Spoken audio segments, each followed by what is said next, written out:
नाज़रीन, रुपया पैसा में आपको खुशामदीद कहते हैं। मैं हूं अली नासिर। आज जिस मौजू के ऊपर हमने बात करनी है वो है गर्दिशी कर्ज़े, हमारी मईशत, आगे आने वाले दिनों के अंदर ये ऊँट किस करवट बैठेगा। क्योंकि बात कर रहे हैं मईशत के बारे में। हमारे यहाँ हाइब्रिड सिस्टम चल रहा है, हम एक कन्फ्यूज़ सूरत हाल का शिकार हैं। कभी हम कहते हैं जनाब वाला हम दूसरों पे इन्हिसार करेंगे, कभी कहते हैं सी पैक जो है हमारा गेम चेंजर होगा, कभी फ्रेंड्स ऑफ पाकिस्तान को ढूंढने के लिए निकल जाते हैं, कभी कहते हैं हम अपने मसाइल खुद हल कर लेंगे, कभी कहते हैं कशकोल तोड़ देंगे, कभी नई कशकोल लेकर आ जाते हैं, कभी कभार चादर फैला देते हैं कि भाई इसमें कुछ डाल दो। एक अजीब सी कन्फ्यूजन है।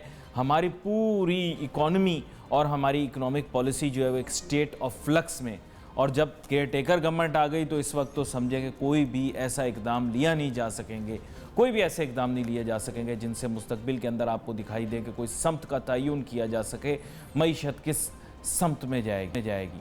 यहाँ पर गर्दिशी कर्ज़ों की बात मैं ज़रूर आपके सामने करता चलूँ। बुनियादी तौर पर हुकूमत के लिए एक बड़ी चैलेंजिंग सिचुएशन है सर्कुलर डेट। काफ़ी अरसे से इस मुतालिक बात होती आ रही है और लोग बहस कर रहे हैं कि जनाब सर्कुलर डेट की क्या शक्ल निकल कर सामने आएगी। जब इस हुकूमत ने टेक ओवर किया था तो मुझे शोबा तहकीक ने बताया कि जनाब 480 अरब रुपयों के सर्कुलर डेट मौजूद थे।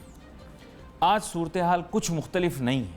आज भी ये फ़िगर 500 अरब से ज़ायद है, मुमकिन है इससे भी कहीं ज़्यादा हो, लेकिन एग्जैक्ट फिगर्स और नंबर्स के ऊपर ज़रूर कॉन्फ्लिक्ट पाया जाएगा, भ्रम पाया जाएगा।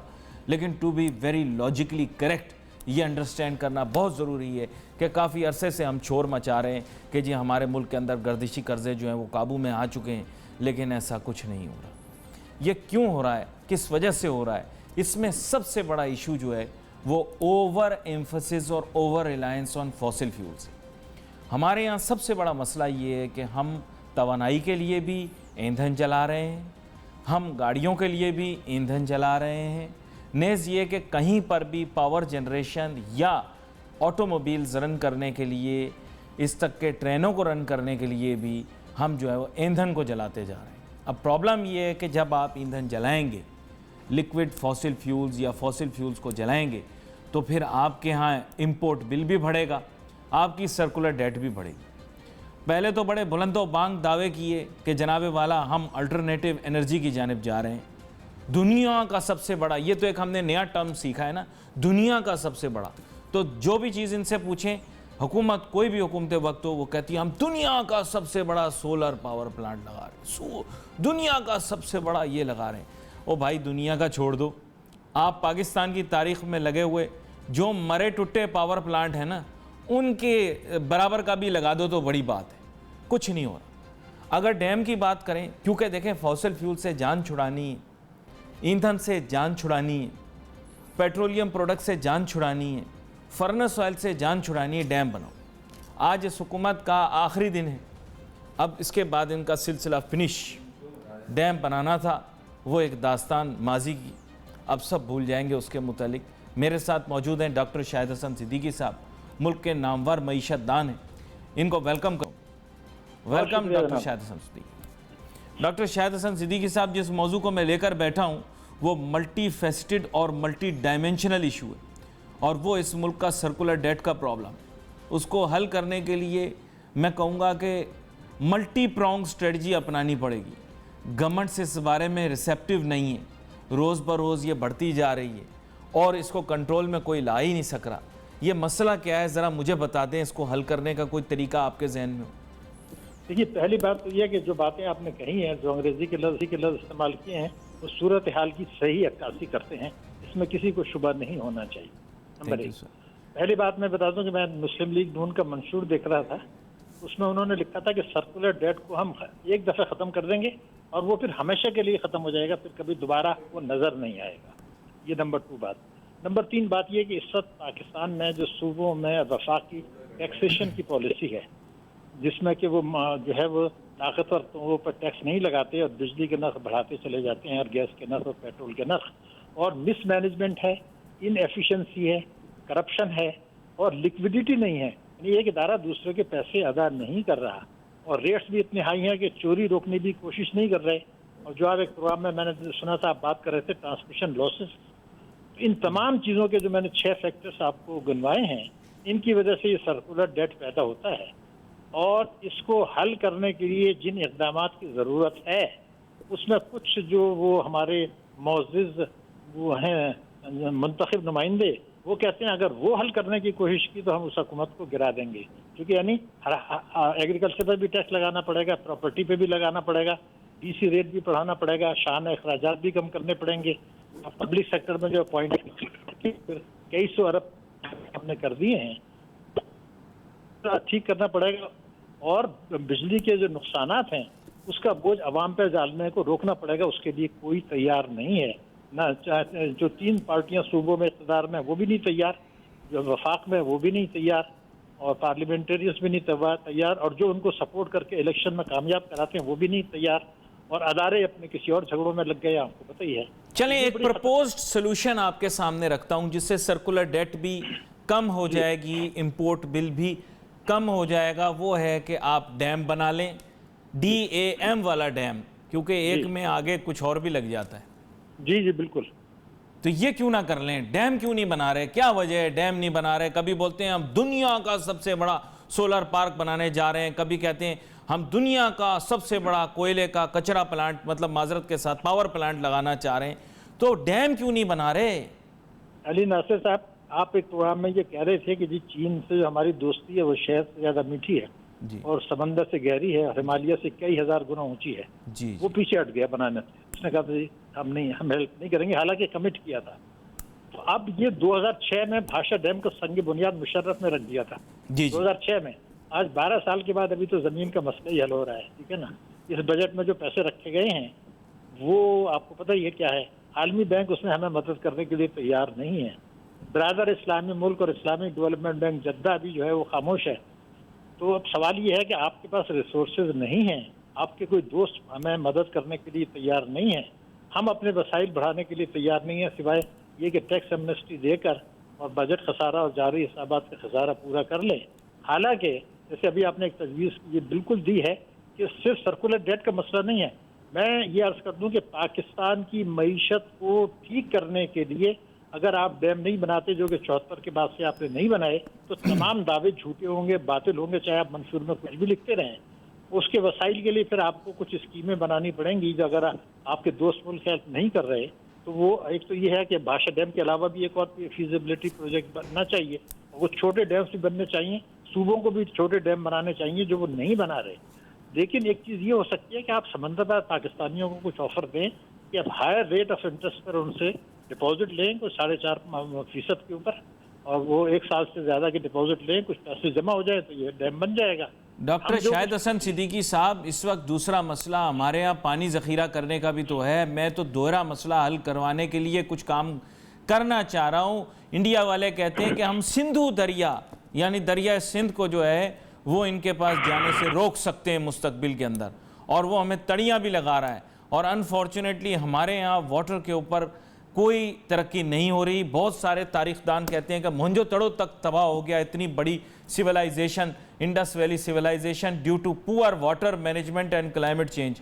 इस मुतालिक हमारी हुकूमत क्यों कुछ नहीं सोच रही?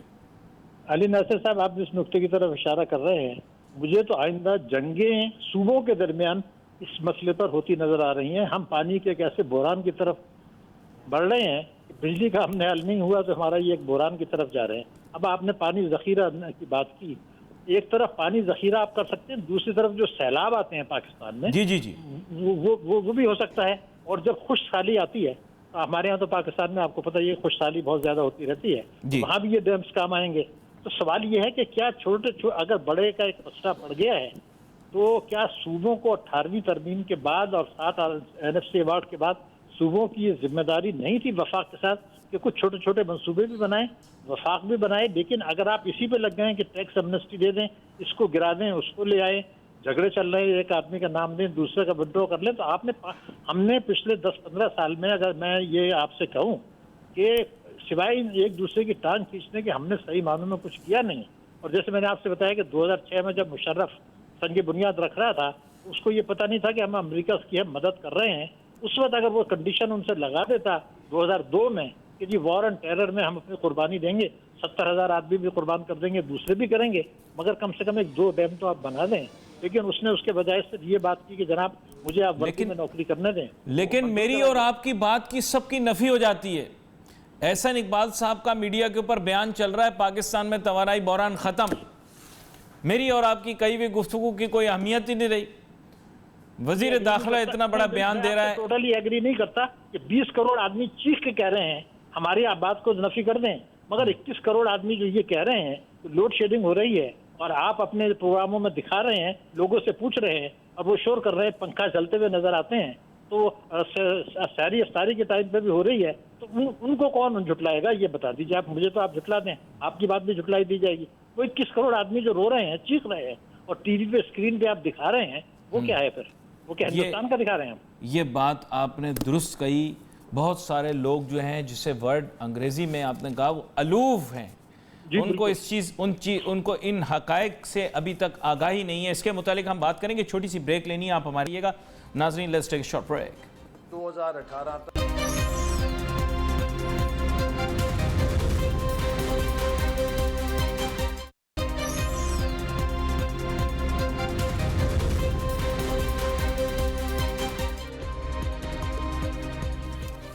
नाज़रीन, वेलकम बैक आफ्टर ब्रेक। गुफ्तगू हमारी जारी है। बात हम इसी मौजू पर कर रहे हैं कि पाकिस्तान का जो तवानाई का बहरान है, ये किस तरह से हल होगा। हमारे यहाँ गर्दिशी कर्ज़े का बड़ा मेजर इशू है। हमेशा इस इशू को रेज़ करते हैं, लेकिन उसके बाद फिर इसको सॉल्व नहीं कर पाते। हमारे साथ मेहमान मौजूद डॉक्टर शाहिद हसन सिद्दीकी साहब, जो कि मुल्क के मारूफ मईशतदान हैं। ब्रेक पे जाने से पहले बता रहे थे कि नून लीग का मंशूर था कि जनाब बिजली बहरान को ख़त्म कर देंगे, लोड शेडिंग को ख़त्म कर देंगे, और साथ साथ इन्होंने जो जिक्र किया जिस बात का खुसूसी तौर पर, वो ये किया कि गर्दिशी कर्ज़ों का मसला ख़त्म करेंगे, एक दफ़ा में वन टाइम के अंदर वो ख़त्म कर देंगे, फिर उसके बाद आइंदा कभी गर्दिशी कर्ज़ों को सर उठाने नहीं देंगे। लेकिन ऐसा कुछ हो ना सका। जनाब डॉक्टर शाहिद हसन सिद्दीकी साहब, ये मसला अपनी जगह परसिस्ट कर रहा है, इस मसले का हल नहीं निकल पा रहा। मुझे सिर्फ इतना बताइएगा कि आने वाली हुकूमत चाहे किसी भी सियासी जमात को रिप्रेजेंट करती हो, की नुमाइंदगी करती हो, को जो है वो अपॉर्चुनिटी दे, आपके ख्याल से क्या वो भी मसला हल कर पाएंगे या नहीं, या सब इसी तरह खोखले दावे करते रहेंगे और हम जिस तरह हमारे वालिदैन हमें लोड शेडिंग की कहानियाँ सुनाते रहें, हम बच्चों को बताएंगे और वो बच्चे आगे अपने बच्चों को बताएंगे कि बेटा लोड शेडिंग एक ज़िंदगी का हिस्सा है। अली नासिर साहब, जो आपने नुकात उठाए हैं, मैं आपसे एक बात अर्ज करूँ कि इस मसले को हल करने के लिए जिन बुनियादी इस्लाहात की ज़रूरत है, वो आपको भी पता है, मुझे भी पता है, 3 पार्टियां इस वक्त इक़्तिदार में हैं, उनको भी पता है, मगर वो तीनों उन इस्लाहात के लिए कतई तैयार नहीं है। वो इसलिए वो कहते हैं कि हम इसलिए तो सियासत में नहीं आए थे कि ये काम करते हैं। फिर एक तो बुनियादी चीज़ ये है। अब इस वक्त जो खेल हो रहा है, क्या हमारे जो ताकतवर तबके हैं, हुक्मरान हैं, और जो लोगों के हाथ में वो है कि लोगों के पब्लिक ओपिनियन बनाते हैं, जैसे आप बना रहे हैं, क्या वो ये समझ रहे हैं कि टैक्स एमनेस्टी स्कीम लाकर ओवरसीज पाकिस्तानी के लिए प्रॉपर्टी, वो जो है आप पेट्रोल के नर्ख बढ़ा के जो आज इंशाल्लाह रात को बढ़ा दिए जाएंगे, और चीन से महंगी शरह सूद पर कर्जे लेकर IMF के पास जाने से बच जाएंगे, तो इससे बड़ा धोखा कौम को नहीं दिया जा सकता। IMF के पास जाने से इन 3 चीज़ों से आप नहीं बच सकते। वैसे चीन पेट्रोल की कीमतें बढ़ने की बाज़गश्त का तो आपको पता लग ही गया होगा। नहीं, तो फैसला ही हो गया मेरे ख्याल से। तो बिल्कुल इंशाल्लाह बढ़ जाएंगी आज, और खासी बड़ी बढ़ेंगी, लेकिन उससे पाकिस्तान की सलामती को खतरा होगा, खाली मईशत को या आवाम को नहीं खतरा होगा। सलामती को भी खतरा होगा। मैं आपको पूरी जिम्मेदारी से कह रहा हूँ कि सलामती को खतरा होगा।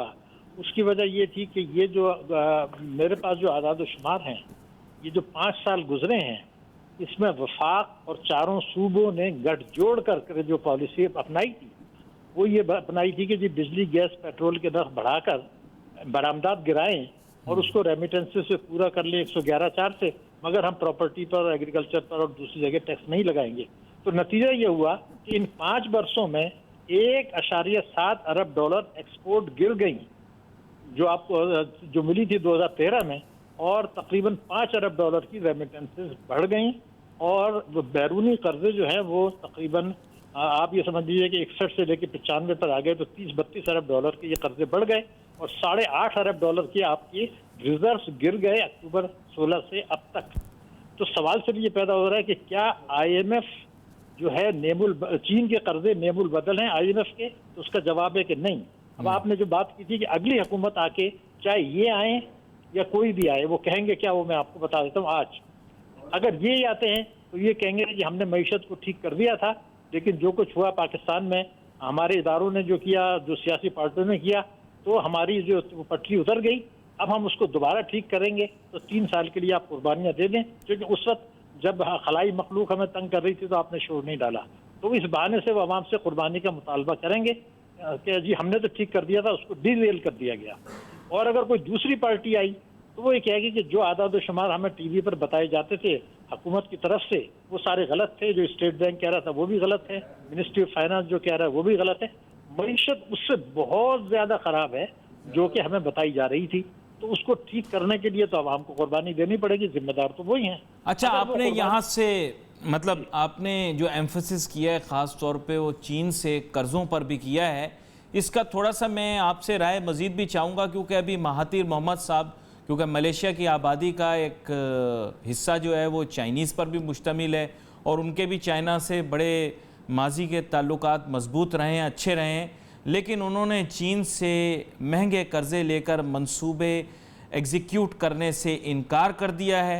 उन्होंने ये सीपेक नुमा एक इकोनॉमिक कॉरिडोर उनके यहाँ भी है, उसके ऊपर जो काम करने से उन्होंने जो है वो उस पर अपनी रिजर्वेशंस शो की। एक छोटी सी ब्रेक लेनी है मैंने, ब्रेक के बाद जब हम वापस आएँ तो मैं आपसे इस बारे में तफसील से बात करूँगा। Let's take a short break.